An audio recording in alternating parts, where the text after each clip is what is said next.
From the Woodshed, a casual conversation with Chase Morrill and Ryan Eldridge from Kennebec Cabin Company, the team that inspired the hit show Maine Cabin Masters.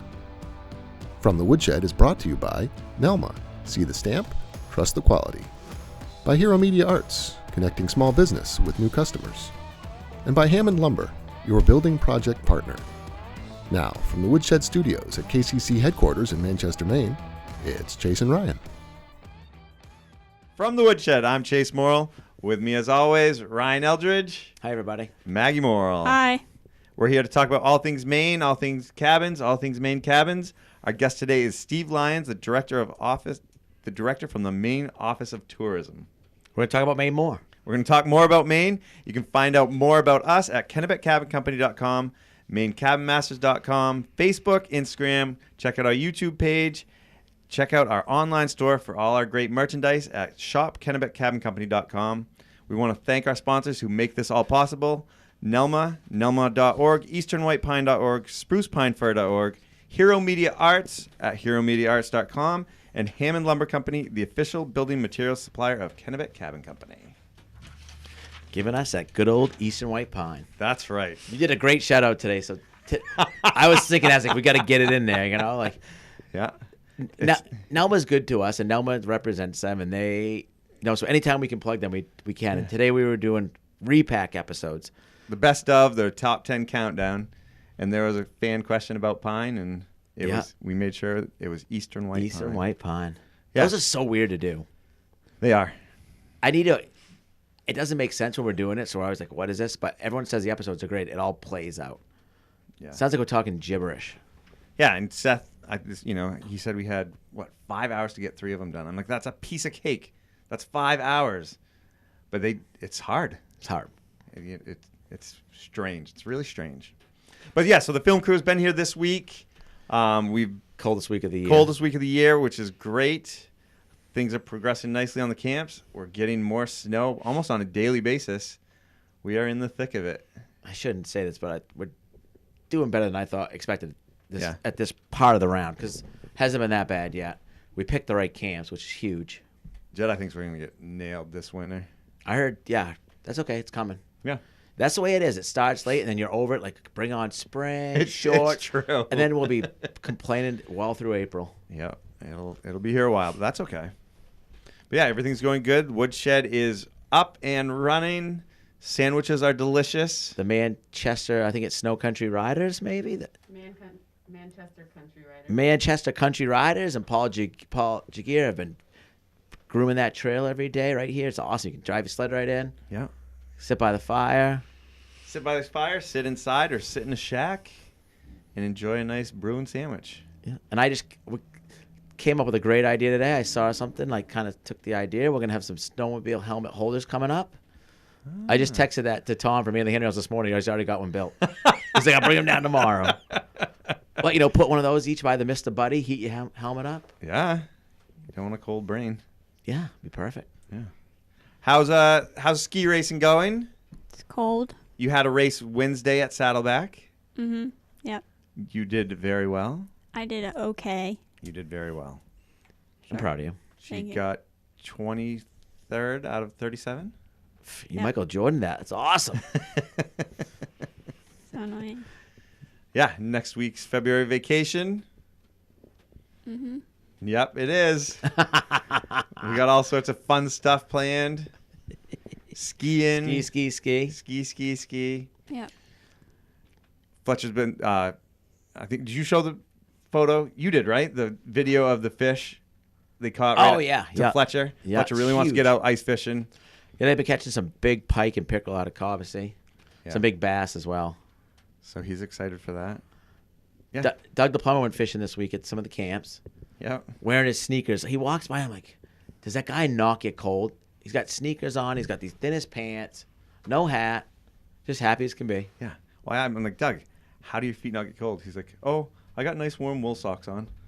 I'm like, I don't care how many. I had 2 pairs of long underwear on this week. Yeah, exactly. It was cold. It's one of those you can barely bend over weeks. Yep. But it's been going good, and we've got the new episodes coming out regularly, so things are moving along nicely.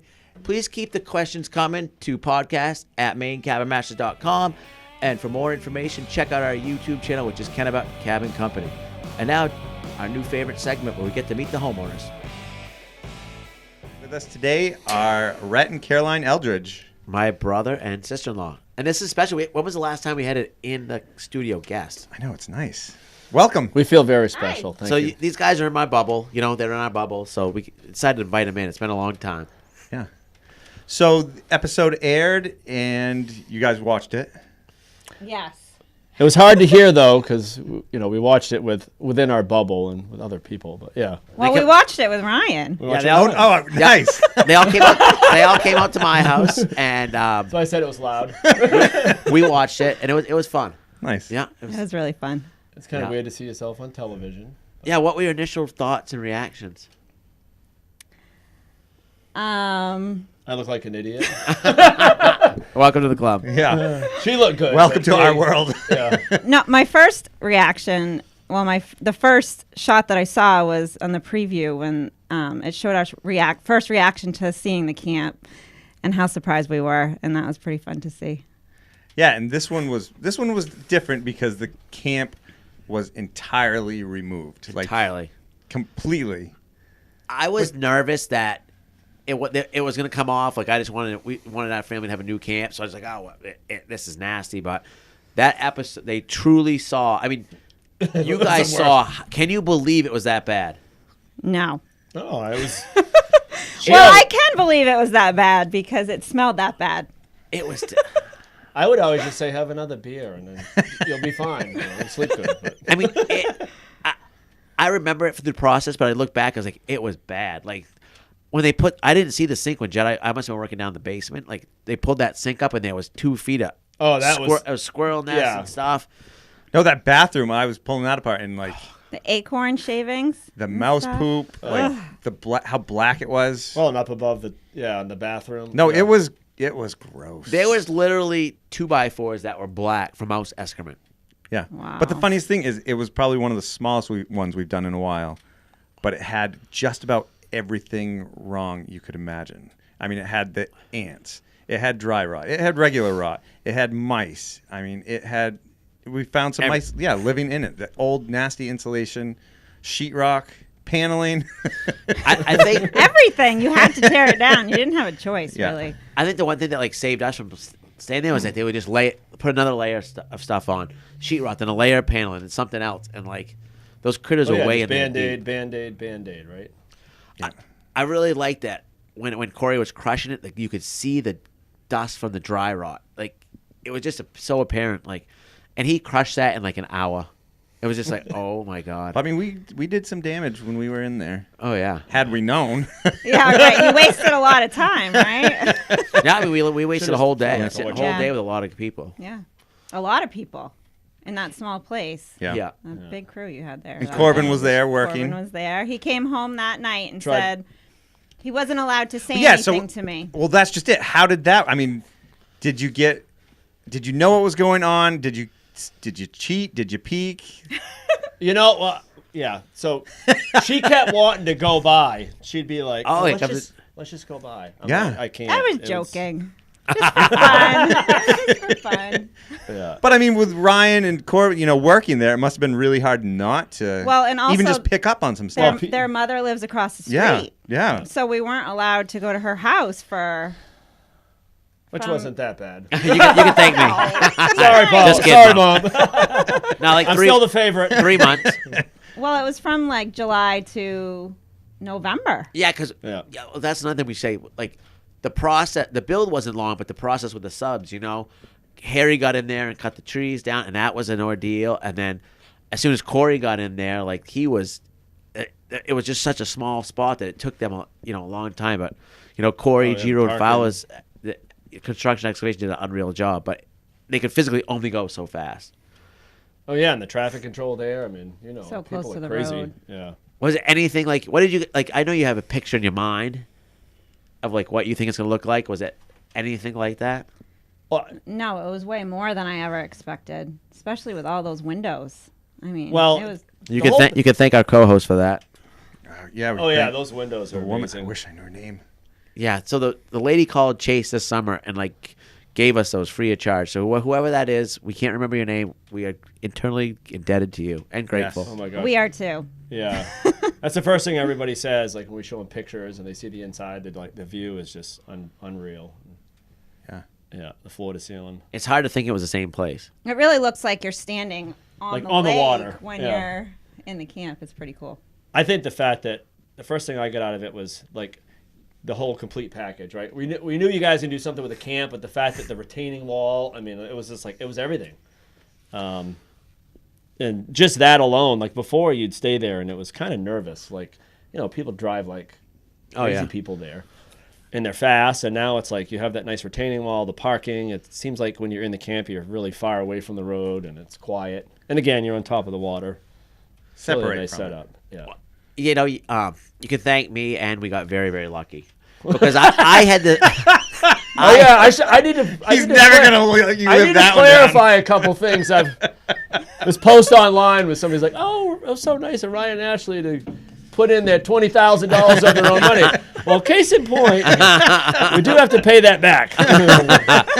But I do, you know, he obviously was able to do a lot. You guys. Oh, absolutely. But you know, we've been thinking about that forever. We'd go out there, we'd barbecue, like, well, how can we make this better? And then one day I just pictured like trying to find a way to do what we did.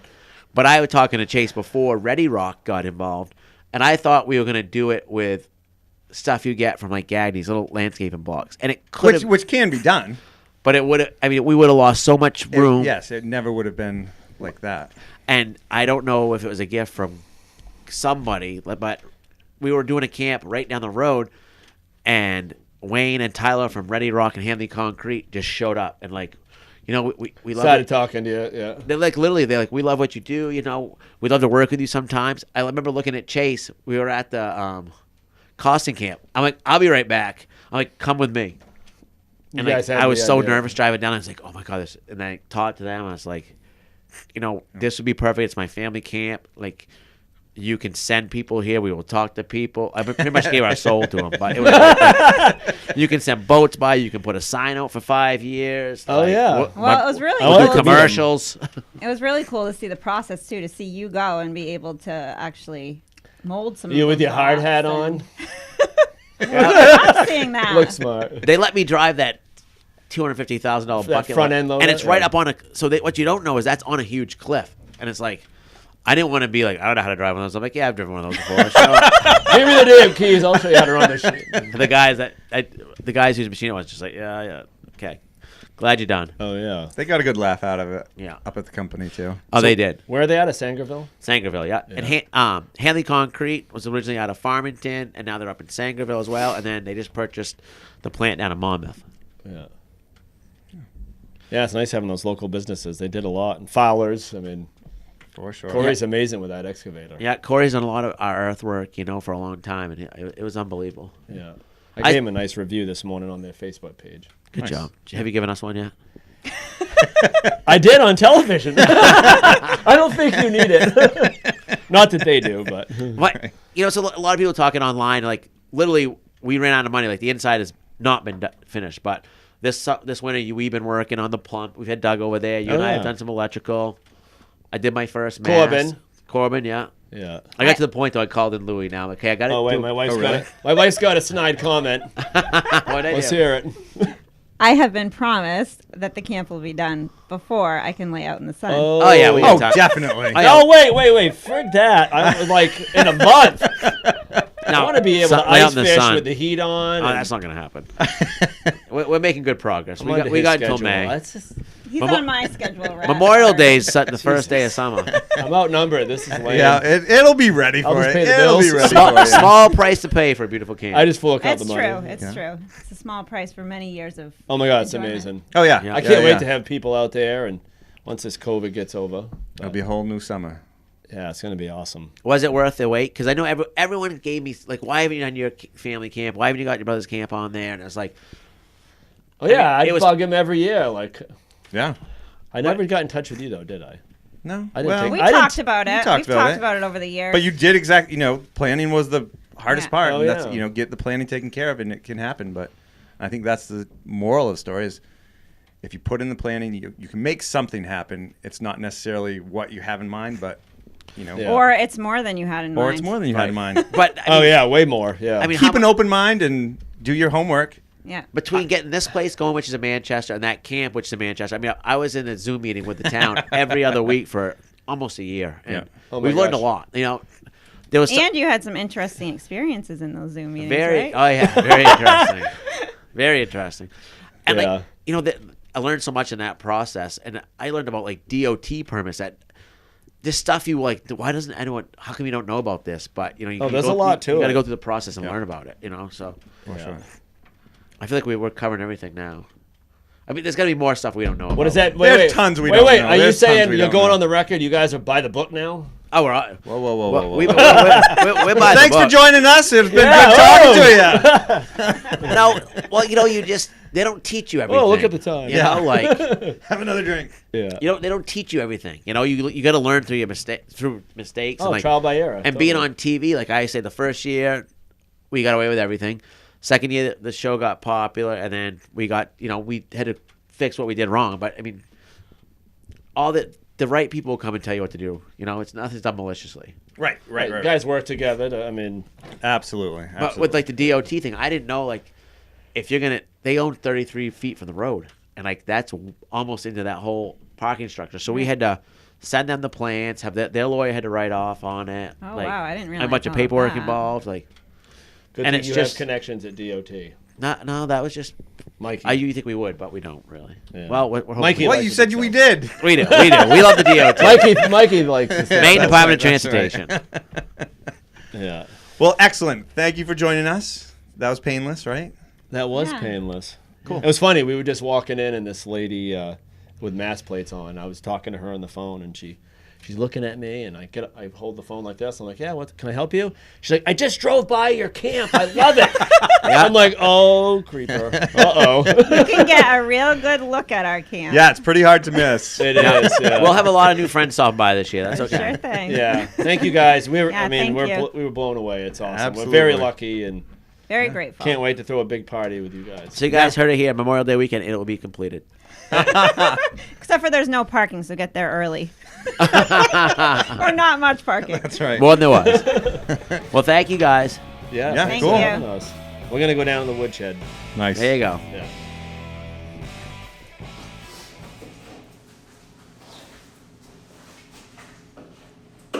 There's been butchers since we've been eating. I would go to these slaughterhouses, and these were guys that had been doing it, some of them 50 years. They scared the hell out of me. They were rough, they hollered, but they cared. I said, I want to do that. Someday I'm going to have a slaughterhouse. Sounds good. Okay, thank you. A butcher kills it, cleans it, knows what to look for, knows whether it's healthy or not, whether it's fit to eat. I could go work at Hannaford and make more money, a lot more money, and go home at the end of the day, but I don't want to just slice steak. I like that I know how to do what I know how to do. In the bigger places, there are a lot of new places. One guy does this step and the next one does that step, but we're small and we do it the old way. We do it from start to finish. I unload your animal when you get here. I put it in the barn for the night. I'm the guy that pulls the trigger, and we do the whole thing, start to finish. So whatever you bring me, you get back. But while it's here, it's mine. And I'm gonna cut it up just like I'm gonna eat it. To me, it's a craft. It really is. It's not a job. And if I ever get to a point where I have to hire more people and delegate, I'll close. If you're not happy when you pick up your deer or your pig or your beef or whatever, I'm it. Let me have it. And I want to know. There's no, I can't say, well, Joe over there, he's the one that cut that hindquarter. No, it's me. I did it. And if you're happy, that was me. And I like that.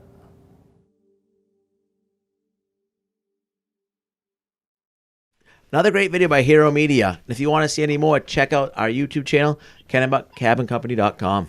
Or HeroMediaArts.com. And joining us now is Steve Lyons. Steve is the director of the Maine Office of Tourism, located right in Augusta, the State House building. Thanks for joining us, Steve. Oh, my pleasure. Glad to be here. Steve, nice to meet you. Today's guest segment is brought by Baxter Brewing. So Chase and I are going to enjoy a nice backsit innuendo to it today. And this is a White Russian Stout. It's 9.5% alcohol by volume. Yep. And I love that it has the dude on the can. So, yeah. Typically we have a beer with you in the studio, but unfortunately with these times it's not available. I see that in your background. You've got a few Schlitz Miller High Life beer trays. So. Old beer trays. a few up there. Nice. I collected beer paraphernalia for a while, so yeah. Excellent. So you've been the director of the Maine Office of Tourism for 4 years now. Tell us a little bit about the office and what they do. Yeah. Well, the Office of Tourism, our primary purpose and really our sole purpose in life is to market Maine as a tourism destination. So we do that through a lot of different ways. We look at research and try to understand the markets, but then we do a lot of paid advertising, whether it's television, radio, print, broadcast, social media, you name it, email, that kind of thing. So we market Maine to the general public. And mostly what we do is focus on the northeastern United States. That's where we have such a huge population base up in this area that we have a lot to draw from. And so most of our travelers come from the Northeast. Nice. So before that, you worked in a few ski areas? Yeah, I do. I have worked in a ski area. My first real marketing job out of college was at a ski area in Vermont. Well, I'm from Vermont originally. So I worked at Stowe Ski Resort in Vermont, and that was my opportunity to sort of really get my feet wet with a lot of different things. I mean, when you work at a ski area and you're the low man in the totem pole, they kind of put you on, put you on all the tasks. So it was good because I learned a lot. I learned, everything from, event management, sales, public relations, laying out and design of, desktop publishing stuff, marketing in general. And so it was a really great experience. And then I also worked at Mount Cranmore in New Hampshire. I progressed a little bit and became the director of marketing there. So, but we were running Mount Cranmore one year when actually the ski resort was in bankruptcy. Wow. And they hired a team to sort of run the resort so they could make it viable and sell it. So, I have worked in a couple of ski resorts, and so skiing does really have kind of a special place in my heart, if you will. Nice. We're avid skiers as well. We all grew up skiing at Saddleback and Sugarloaf, and very dear to us. I'm hoping to get the Saddleback next week. That's my plan, since I haven't been over since they've opened up. So this will be a great opportunity. We were up there 2 weeks ago, and it's great. The new lift really changes everything. It's cold. It's cold, but great snow. No bottleneck at the base area now. You can get up and, take advantage of the upper runs, come down and warm up, and get right back up there. Yeah, I'm really looking forward to it. I actually skied over at, Camden Snow Bowl about a year or two ago, winter or two ago, and I hadn't done that. And it's, I don't know if I've ever done that one, but when you get up there on top of the mountain and you're looking out over the ocean, it's kind of a, spectacular view and that you don't see anywhere else. I mean, you don't see ski mountains next to oceans in most places. So it was pretty cool. Very unique. Yeah, it's pretty awesome. Now, when it comes to tourism, do you guys market stuff seasonally? Are you marketing like skiing in the summer and summer activities in the winter, or how does that work? Yeah, it's mostly seasonal. Like we'll do a summer campaign, usually starts in the springtime to really push. I mean, the summer is still the busiest season of the year. So we do a big push in the summertime. And then we'll promote fall, and then we'll promote winter. Sort of, they're all separate campaigns. I mean, it's a year-round campaign. Some of the things are always running, like our keyword buys and email marketing and social media posts and those kinds of things. But we do tend to adjust them for the season when we're marketing. And now a lot of areas in Maine that kind of self-promote. Everyone knows about Bar Harbor, and people know about Camden and Portland. How do you, help out the little areas that might not get as much attention? Yeah, it can be a challenge. I mean, any time we go out to travel shows or are meeting with people or talking to people, it's always about the lobsters and lighthouses in Bar Harbor and Acadia National Park, and those are all great. And, we're going to continue to promote those because that is what draws people here. But if you think about Maine and what Maine represented years ago, I mean, this was a traditional, spot for people coming on summer vacations in the mountains. I mean, you look at resorts, the old resorts like Poland Spring had a major resort at one time. The Kineo House up on, Moosehead Lake had it, people were coming up for full summers to get away from the city. But now we're seeing, probably about 85% of the people that come to Maine are interested in some outdoor activity. And so that gives us the opportunity to get people out to these more rural areas. So, we're always promoting the whole state, but it's very easy to promote, say Millinocket right now for cross-country skiing or snowmobiling, or the ski resorts such as Sugarloaf and Sunday River, Saddleback, for this time of the year. And in the summertime, just getting out hiking and paddling, and fishing. It's just, there's so much to do in this state. I mean, I've got this bucket list of places and things I want to do. Absolutely. It's so large, I need a bigger bucket, frankly. I mean, it's just, Now, do you find, tourism has kind of always been a pretty important part of the Maine economy. Do you find that that's helpful or a hindrance, with a lot of the traditions in the past? Like you said, there's a lot of history of resorts and stuff like that. Does it help with tourism, or do people kind of have this iconic view of Maine? Can stuff get overlooked? How do the traditions of the past factor into your promoting the state now?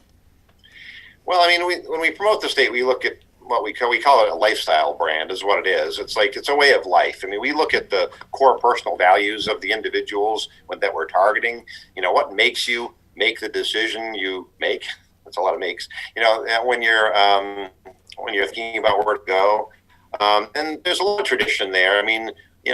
People still, again, I go back to lighthouses and lobsters are still popular. Maine seafood is really, really popular. Sometimes they don't think about some of the other aspects. Coast comes to mind a lot of the time. So sometimes we do have to struggle a little bit to overcome that perception. But for the most part, I think the market is getting more savvy. The information is more readily available through many, many different sources. And so, it's really more about specialty and niche marketing. It's very easy to market the entire state because there's just so much to offer that you can pretty much meet anyone's needs. Now, do you guys help with fishing and hunting and those other type of sports, or is it just general tourism? Yeah. No, hunting and fishing do fall within our purview as well. We've done some work with the Maine Guides Association. We're constantly promoting the sporting camps. We have, we've done some photo shoots just this last year where we went to some sporting camps and did some fishing, fly-in fishing, on float planes and such. It's been a real big part of it because, as I said, way back when, you had the rusticators that would come up here to Maine, but hunting and fishing were obviously some of the traditional sports that made Maine what it is. And so, we see that as very important to what we do. And, I think, people really want experiences now, and you can really get a great experience by working with a Maine professional guide. They know the ins and outs. They know the best places to catch that big trout. They know what to do and how to do it and how to, live and work in the woods. And so, those are very important to what we do as well. I don't think a lot of people that watch our show realize how big, fisheries and hunting in Maine is. It's a whole huge, tens of millions of dollars, industry. Yeah, for sure. And we're lucky when we go up north, you go to some of these lodges, and it's just it's amazing the history. These go back hundreds of years, like you said. Yeah. And so you have a new campaign right now called Look Out for Me? We do. Look Out for Me, it was inspired by, to move people. Well, more and more people are trying to go to the outdoor, are participating in outdoor activities. If you look at the trends now, because of the COVID pandemic, people are looking to get naturally looking to be away from other people. And so the outdoors have become, kind of their outlet for where they like to travel. So they want to explore the lakes, the mountains, and the coastline. The goal for Look Out for Maine is really to ensure that the visitors and residents can venture out safely and responsibly. This came about really the campaign came about following conversations we had with, well, a lot of the people that make a living off the natural resources, the Maine guides, the sporting camps I mentioned, land trusts, AMC, all these different groups. We're starting to see more and more people using their facilities and maybe not using them, in the way you would hope they would, and misusing them, I guess, would be a way to explain it. And I guess, it's not, not that people are doing this maliciously. It's just there's so many people that are new to the outdoors. They just don't know what to expect. And when you look at Maine, we're kind of unique in the United States in that, probably 94% of our land is privately owned. When you're recreating out west, a lot of it's publicly owned land. And so it's a little different. And so the other thing we heard from was the Maine Warden Service. We had meetings with them and talked with those folks. And what they were seeing is, they were seeing more rescues, people just getting into trouble, getting in above their head under certain places. And they were saying that because of some of these people misusing the land, leaving garbage behind and those kinds of things, they were actually had more requests in this last year, I think, for access by permission only signs than they've had in a long time. And if that happens, if that continues to happen and the landowners decide that, this isn't worth, my land getting scarred, if you will, then we're going to be struggling to find places for people to go. I mean, we have great parks and public lands, but I mean, the private land is really where it's at, and that's where most people are, are recreating. So we think it's a really important message. We want to make sure we push it out. We've developed this whole campaign and a toolkit that you can go to lookoutforme.com, and you can get the toolkit, which has posters, email blasts, social posts, those kinds of tools that you can put up in your own properties. Hopefully restaurants, retail shops, lodging properties, all these places will, get on board and participate, because obviously the people are coming here to be in the outdoors and play outdoors, but they're staying in the hotels and the lodges and eating in the restaurants and going to the retail shop. So the more we can reinforce that message, the better off we'll be, and hopefully we can maintain our natural resources for years to come. So the Lookout for Me campaign, it's more of a campaign for social responsibility on the land versus safety practices during the pandemic. Is that true? Yeah, okay. That's exactly it. This is really about the land and being safe yourself as well. I mean, not safe by wearing masks, which you should do, and that's still important. But just know before you go, kind of thing. Mm-hmm. Like if you're going to go hiking somewhere, know what the terrain is like. Make sure you have either a map, because your GPS may not work, or make sure you know where you're going. Let someone know where you're going. Go with a friend, hopefully, those kinds of things. Yeah, keeping safe in the outdoors is important. So what is the Department of Tourism doing to help with the COVID safety? Well, I mean, obviously 2020 was a really strange year. Yes. I mean, it was, the year started off really great. I mean, January and February were actually, taxable sales were higher than they were the previous year. And then March hit and suddenly everything kind of stalled. We had to, we basically had to pause our campaign because all the travel restrictions, people weren't going anywhere. They couldn't, they were restricted from traveling. So what we did throughout the year is as things opened up, then we're doing a really targeted marketing to those areas. For example, Maine opened up first, so we started doing promotion to Maine residents to get them out, rediscover the state, look for, go to some place you haven't been for a long time, and while you're out there, stop at the restaurant and the retail shop and stay overnight somewhere to help support these lodging properties. And then each time one of the restrictions was waived in another state, it's like New Hampshire and Vermont was next. We started doing digital campaigns in those states. And then Connecticut, New York, New Jersey were next. And we had promotions there in Massachusetts. So, so each time there was a restriction left, we were able to do targeted marketing in those areas.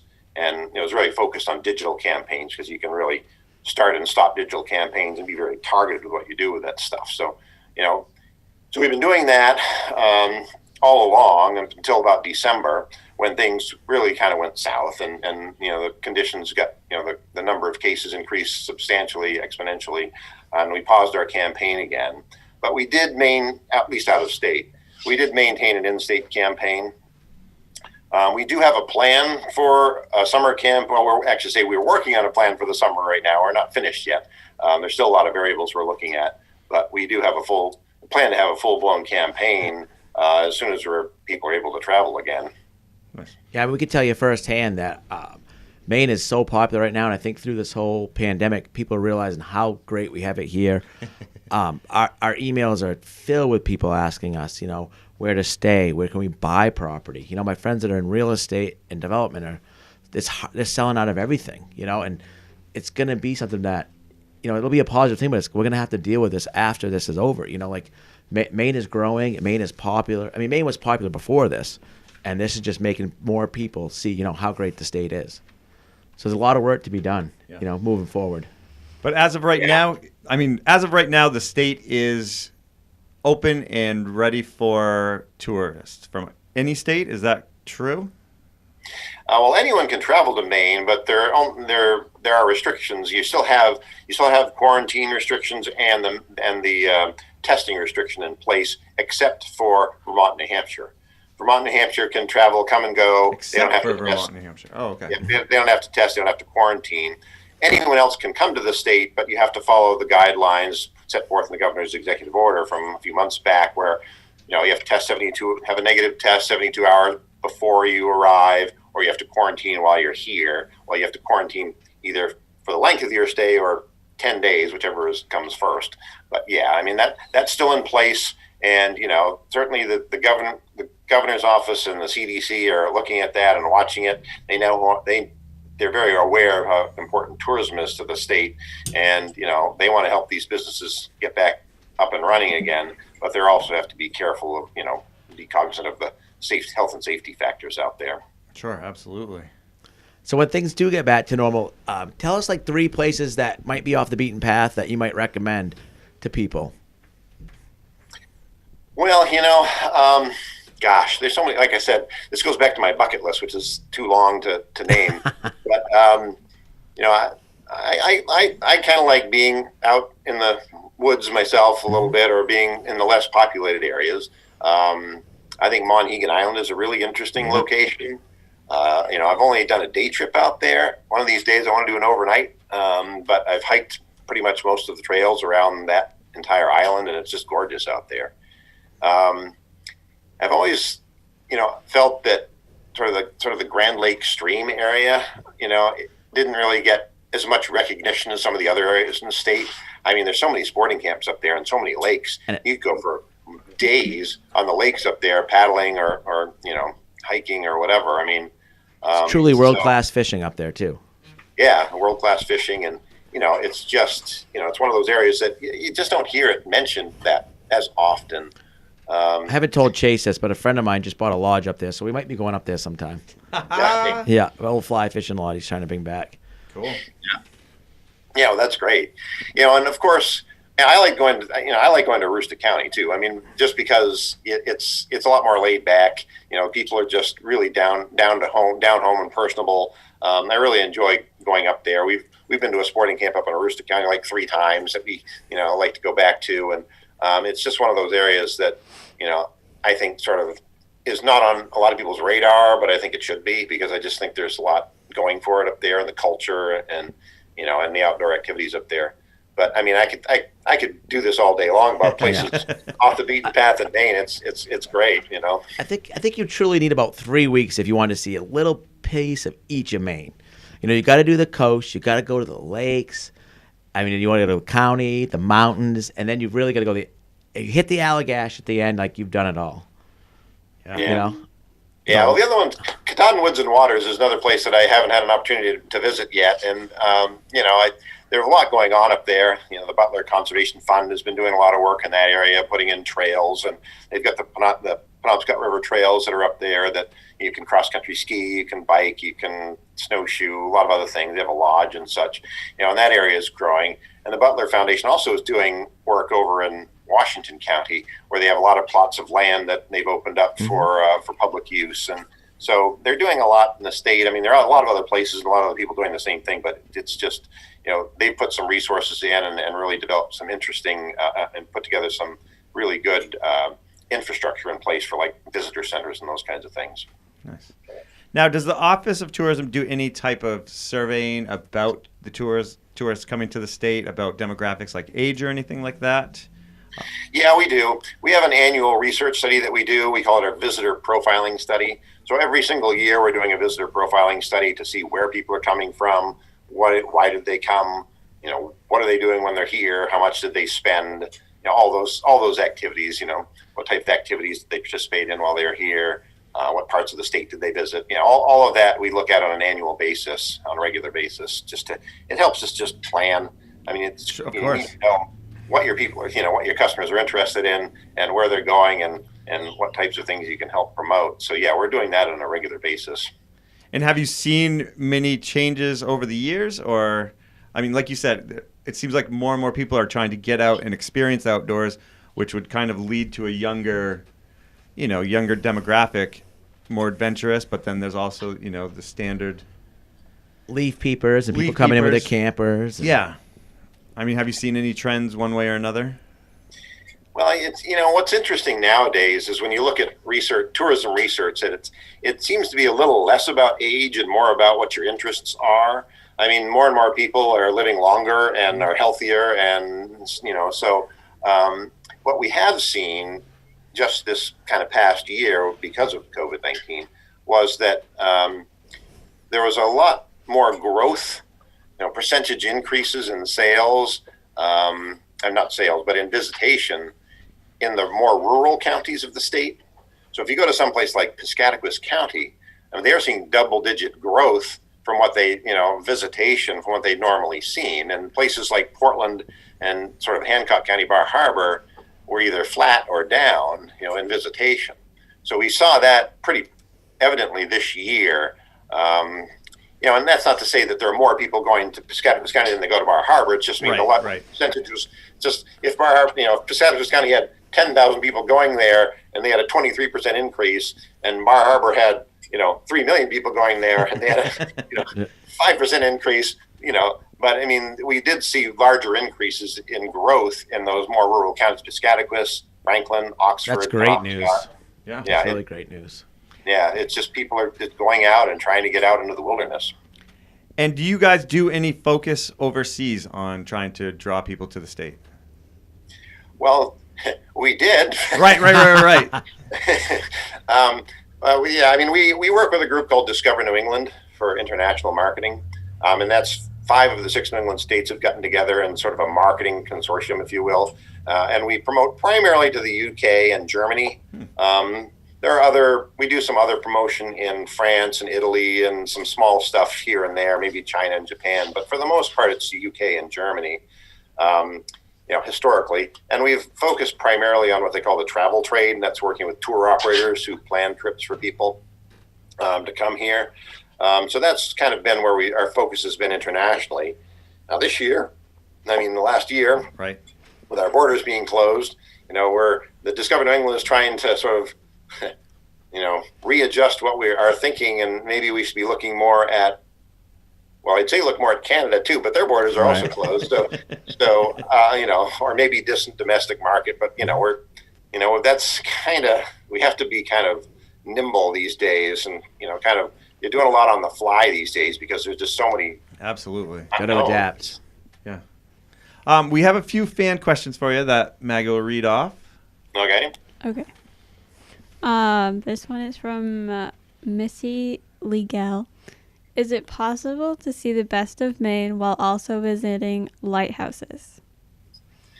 Well, yeah, I think it is. There's some really great lighthouses you can actually stay in the state. Oh wow. There are a couple of them that come up to the top of my head. Well, Sebasco Harbor Resort, which is down in the mid-coast region of the state. They have a big part of their hotel that's in a lighthouse, so you have rooms in your lighthouse.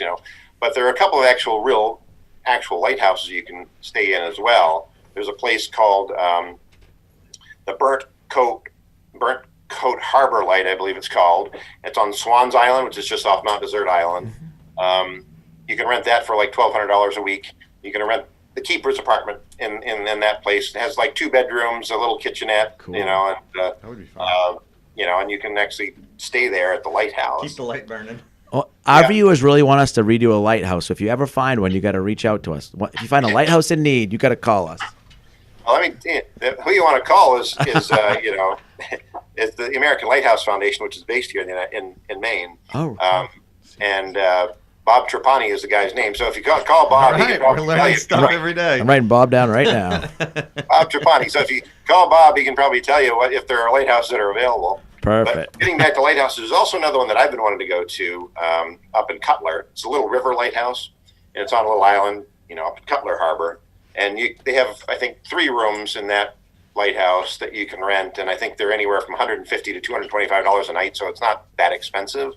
And they run them basically June to September. So there are places you can stay in lighthouses, and I think it'd be a really great experience. That's one of the buckets. Another my bucket list. Yeah. And my bucket is just kind of overflowing. That's a good. Not a thing bad to do. problem. Yeah. All right. Next question. From Karen Eddy. What is the best time to visit Maine with no bugs or snow? No bugs and no snow. Well, obviously, the bugs typically come out in the springtime. The heaviest, the biting insects are definitely heavy in May and June. And then kind of throughout the summer, you're going to get them more in the evening, like at the dusk. Or if you're out in the woods rebuilding a cabin or something, you probably run into that. Somewhere. But, if you're looking for bugless, I don't know if it's bugless vacations, but with fewer insects, I would say that, September, October would probably be the best months to come. Agreed. Temperatures tend to be a little more temperate. Most of the mosquitoes and black flies and all the other biting insects have kind of, either gone away or either died off or gone back into hibernation or whatever insects do. I'm not a, insect guy, but so September, October, those great time to visit the state. You're not going to get snow in those months. Well, you might late October, that's possible. But for the most part, those would be the times to come when you want to stay away from the insects. And the kids are in school. You don't have to deal with them. She's rolling her eyes. So annoying. All right, I think that's all we have time for today. Oh, nice. Well, Steve, thank you for joining us. Yeah, thank you for all the information. And where can people go for more information? Well, you can always go to visitmaine.com. That's our state tourism website. So that pretty much gives you a list of pretty much anything there is to do in the state. And also don't forget lookoutforme.com if you're interested in that aspect of the conversation we had today, where we're kind of trying to, make sure these resources are around for people for ages to come, for years to come. Absolutely. Awesome. Well, thank you very much. Great. Cheers, Steve. Appreciate it. Thanks for your time. Thanks for having me on. See you, bud. All right. Bye.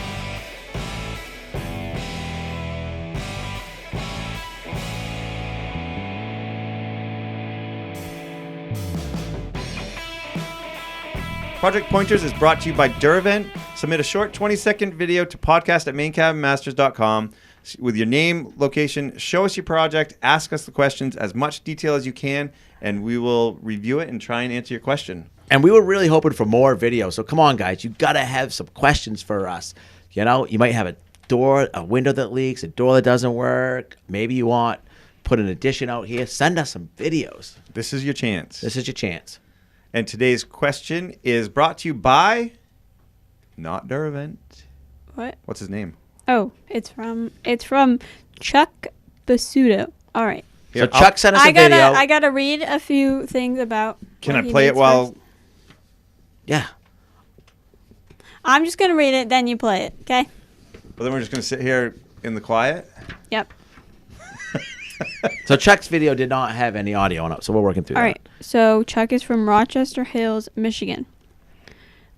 He is looking for some suggestions on repairing a rotted rim joist, sill plate, and subfloor on the gable end of my 700 square foot cottage. The rotted area is on the gable end of the cottage. I am concerned about supporting the structure, which is probably being held together over the rotted area by the wooden siding. The former owner apparently cut away a large part of the rim joist for some unknown reason where a masonry porch used to be. I've seen many understructures that were rotted repaired on the show and thought you might have a quick suggestion. Thank you. Well, first of all, I got to say, Chuck has his terminology down. I'm very impressed. That does help. Yeah, gable end, rim joist, all that good stuff. All right. Let's check out this video. All right. It looks like we're looking under the camp. There's definitely some rot. Chuck's crawl. It looks like he put this on Doug's head. Okay, it's pressure treated. Yes, so there's a rotten... Oh, yeah. Looks like it was a 2x6 or 2x8 at one point, but it was rotted down to... Oh, there's Chuck. Hey, buddy. And then the front was pressed over with 2x material. And there's the masonry All right. down there. Well, you're in luck, Chuck. Yeah, you got the gable end going for you. That's a good thing. That right there is huge. Because what's the big thing about gable ends? They don't support as much weight as the sides. Because the gable end is under the pitch of your roof, so all the way the roof is going out. So a lot of times we want to put stuff on gable ends. It's that easy to cut into. Yep. And also the camp, the siding, the sheathing, all helps hold everything together. So you should be able to either put in a support beam behind it temporarily, right, to take some of the weight off and pull it out, or just cut it out in sections. I mean, there are many different ways to tackle it, but... So it looks like they cut the old rim joist, they cut and put some PT on the outside, correct? Yeah. And that's probably where the old masonry porch was. Yep. I'm just going to watch it again a little bit here. Chuck it.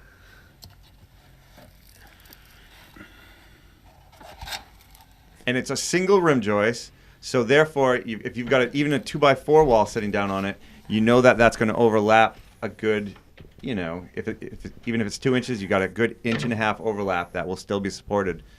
So you should be able to put something in behind that one, support it up, and then pull out that front one and replace it. Yeah. It depends on what's on the outside. If it's all sheathed, I would just throw something up against the other one, call it good. That's true. You could also do a small... Oh, it looks like that one's doubled up, too. So yeah. Run a new beam right up against that the whole way and just transfer the weight down. Yeah. Leave the rotted one on the outside. As long as if it's covered, I mean, ideally, you would pull out the rotted one, replace it with a double rim joist there. But I think I'm seeing, like, insulation or something. Right down there? Yeah. That looks like siding. Or siding. But if that's sheathed and it looks good, like... You could throw some more pressure treated up there. Yep. It definitely outlasts you, Chuck. Let your kids deal with it. We hope. But yes, as long as you get something up in there that is attached and supported down, you don't have to worry. If you just threw a new 2x6 in there, screwed it off, you're going to have that weight pulling everything down. But as long as you put some bracing or blocking underneath anything you add into it, it's going to add stability and also help support it. And it does look like getting under there's an issue. So you might have to do a little digging. Yeah, it all depends on access and what you're able to do. And it all depends on how much you want to tackle. Because like you said, you start peeling stuff back, then you're going to be replacing siding and skirting and stuff like that. But if you just want to make sure that it's not going anywhere, you could cut out any of the really bad rot spots and then put another one up behind it. Lock it together, put some posting underneath, and you are good to go. Good to go. All right. Thanks, Chuck. Yeah, Chuck, thank you for the video. Hopefully we answered some of your questions. And do we have any other questions, non-video or not? Video or not? Yes. All right. And these questions, again, they were also sent into podcast at mainecabinmasters.com. That is a newfound way to get all questions and information to us, right? Yes. Without fail. Mm-hmm. All right. Well, with some fail, probably. With fail. We're doing better, though. Okay. Are you ready? Yes. This is from Sweeney Thompson. We recently bought a 117-year-old home, and the living area is all original wood. It is what I describe as old library floors. I love them, but the problem is I don't know what to clean all the grime off with. I really don't want to sand them because it's a beautiful color. Any suggestions would be appreciated. Thanks in advance for your assistance. I would just like to say that that's the perfect question that could have a video with it. Right? Yeah. That'll help us out. Yeah. So We could see the great floors. question, but next time put a video with it. So beautiful floors that she doesn't want to sand down and lose any of that rustic look. But she wants to get them clean. She wants to get them clean. I would suggest cleaning them with vinegar and water, giving them a thorough scrubbing, because vinegar is going to pull up any, vinegar is acidic. It's going to pull up any oils, any residues, any soaps, stuff like that. And then a good coat of some sort of oil, whether it's a linseed oil or a floor oil, something that's really going to help. Any polyurethane, I think, will alter the look of them, but, an oil is going to soak into the wood, help preserve it, and also keep that nice look. I know what she's going through, though. Like, the new floors in my house have never been as clean as when they were first there, and it bugs me so much. And, like, my new tile floors are white. Like, I'll never get white grout again. But it's never, even if I clean it with the cleanest, it never is as good as I want. So, once a year in the last 2 years, I have to get down on my hands and knees and scrub the whole floor to get it like how I like it. And then I'm okay with it for like a year. Whoa.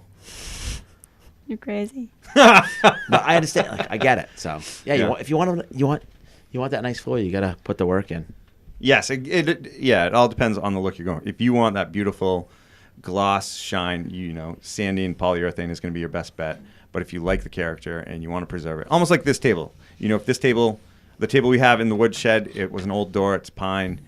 It just has years and years of coats of oil and a light cleaning. And then, with a steel wool or one of those green 3M scrub brushes, and then you could oil it back up and it would be fine. I got some beer stands on my side, but those look good. Vinegar and oil. Vinegar and oil don't mix, but they make great salad dressing and floor protection. Any more questions? You two are ridiculous. I'm done with It's you. been a long day. All right, one last quick question. Yes. This one is from RJ Rondini. We have a camp in Winthrop, and it needs a new roof.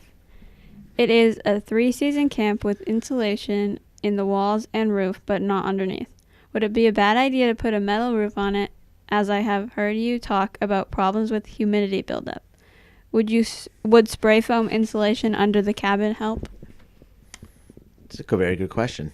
That's a couple. Because we did fight at the Bickford camp. I mean, that was totally, all that damage was due to a metal roof, but there was no ventilation whatsoever. And a dirt floor, nothing. None whatsoever. That place was shut up For like 20 or 30 years. Yeah. And it rotted from the inside out. Correct. Because I think even if that had been an asphalt roof, you still would have had the rot and mold issues inside because it was Yeah, so probably wouldn't have shut been up as bad, but yeah. Well, you would have noticed it a lot sooner. Because the dirt floor. Right. Whereas the metal roof, it still looked great, but it just really trapped everything in there. And if this camp's a lot of it, if it's on posts and doesn't have a basement, air gets through there, and that's the big thing, Yep. But we don't necessarily recommend insulating the floor. I wouldn't recommend insulating the floor. I think keeping the walls and ceiling insulated and a metal roof is going to help protect that camp for years to come. And then you take some of that metal roofing and put skirting up, and then you insulate that. Right. But if you do that, you need to put venting in underneath as well. Yeah, and it depends on the type of insulation you have in this ceiling. If the ceiling is closed in and it's fiberglass, you want to make sure there is some sort of ridge vent or gable end vent to help deal with the moisture and the temperatures. But I don't think you can ever go wrong with a metal roof. No. But if you have no venting, have them put in a ridge. It's so easy to add a ridge vent. Yeah. It's the easiest thing. Just drive a skill saw on there and cut a 2-inch strip on each side. And it's going to help immensely in the summertime with letting the heat out of the camp, so you're more comfortable in there anyways.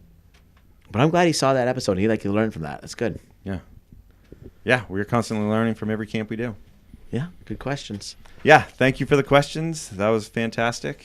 I'd like to apologize for today's performance. It's been a long day. We've been talking nonstop for a while, but we'll keep talking as long as the questions keep coming. Exactly. No more questions, huh? No. All right.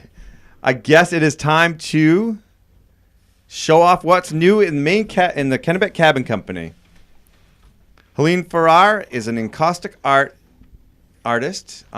She was featured on an episode of the HQ. She's our wonderful neighbor right in Manchester, and she does these beeswax encaustic paintings, which we have a few to offer. Her studio is right next door. We also have some postcards of hers available. So, And if no one knows, encaustic is a natural beeswax-based medium. It's painted on while it's hot and it's in molten form. So it's not for beginners. it's not, and it actually can be traced back to the Egyptians. Really? Yep. She did a really awesome one of Gus for Ashley, and it's in our house. It looks beautiful. And the Buccaneer down in the Store. It is up, right? Yeah. Oh yeah, right on the wall behind the register. So if you come to Kennebec Cabin Company, you could go across the street safely and see Helene Farrar's studio. Yeah. And these ones we have here were inspired by the Sugarloaf Outdoor Center. Cool. It's a great place. Got all kinds of like snowy birch trees and, you know, nice woods and stuff. I can see it. I feel like I'm cross-country skiing through there right now. So annoying. I hear some laughter on the way back. Come on, don't it look like I've been skiing? No. All right, trivia question. All right. So Last week's. last week's trivia question was, what was the weather like in Portland on the 4th of July, 1879? Was that the winter, the summer with no winter, the winter with no summer, the year with no summer? If you say snowy, There was a year with no summer. Did you ever read about that in Maine? No. I think, was it when, it was a long time ago. When did Pompeii erupt? Is that like 500 years ago? Yes. Ages ago. In the 1800s, there was, Ages ago. we are on fire today. I'm going to do some research. In the Northeast, there was a year without summer. What does that have to do with Pompeii? What's the answer to the question? It snowed. There was a freak snowstorm. There you go. On the 4th of July? Yep. If you guys are listening to me, the year that there was no summer, something happened. A huge geological event happened across the world, and all the crops died. A bunch of people died. There was famine, and it snowed on the 4th of A July. bunch of people died because they were I don't covered think it in was- ash. I don't think it was Pompeii. Or It was Pompeii. It wasn't Pompeii. It wasn't That's just the Pompeii. first thing that came to my mind. Definitely Krakatoa? wasn't. there's Anyways. part 2 of our trivia. 1816. Yeah, see, 1816. Was Pompeii? No, the year of no summer. Oh. And why was So that? you were wrong both times. No. It was just a freak snowstorm. All right. Well, we will let the winner know. On the podcast, in the comment section, we will announce the winner. And the winner is the first person who sends the correct answer to podcast@mainecabinmasters.com. A bonus winner if you can correctly explain why there was a free Maybe it was just summer freak with no snowstorm. winner. No, Ryan's right. No, There it's was not. No, it's a different time. Oh. I'm gonna do a 1816 was the summer with no summer. Okay. All right. Or whatever. Sorry. Okay. Sorry. You're confusing them. I'm rubbing off on Maggie. Let's get this over with. I hate you. All right. What Maine town has the same name as a city in Serbia? Ooh, I like this one. Well, the cool thing is there's a ton of Maine towns named after other places in the world.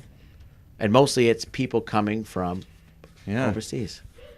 We've got a lot of. So where did the first Serbian come into Ooh, Maine? this is a good one. If you know the answer. It says Yugoslavia, but I corrected it to Serbia because it's ages ago. Oh, nice work. She's Nice smart. work. Is your producer smart? Oh, it says. All right. Well, thank you again for tuning in. Thank you to Steve Lyons for joining us, and to Duravent and Nelma, Hero Media Arts, Hammond Lumber Company. It's been a great podcast. Thanks for tuning in. And from the Woodshed, we'll be talking to you. This has been a great podcast. Their event will be second.